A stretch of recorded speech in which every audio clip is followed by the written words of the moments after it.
Saan man mapadako ang iyong tingin sa may bandang Aplaya, dito sa amin marami kang makikitang mga bodega ng daing.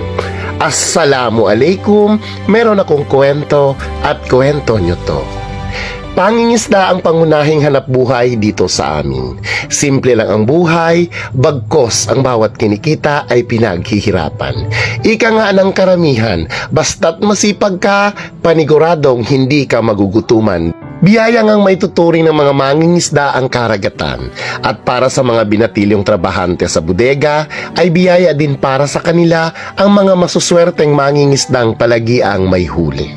Kapag kalmado naman ng dagat, ang ating mga kababayang mangingisda ay sobrang natutuwa dahil para sa kanila magiging magaan na namang muli ang pagpasok ng biyaya.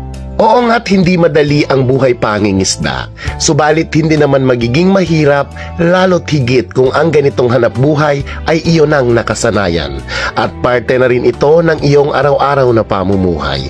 Gaya nga ng mas madalas nilang sinasabi, datapuat mahirap, subalit ito naman ay marangal na hanap buhay. At para naman sa mga binatilyong trabahante sa bodega, mas maigi ng araw ang mga muhan kesa naman maging pabigat sa pamilya. Bukod sa may kinsinas pang sweldo, halos araw-araw ay may libreng isda pa silang maiuwi sa kani-kanilang mga tahanan. Sa madaling sabi, kumita ka na nga, nabusog ka pa.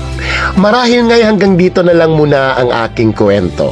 Hayaan nyo sa mga susunod kong pagkukwento, kayo'y aking bubusugin ng samut-saring kwento ng buhay-buhay dito sa aming pinakamamahal na isla ng Mangsi Island. Hanggang sa muli, Assalamualaikum warahmatullahi ta'ala wal barakatuhu. This is your Tita Res at your service.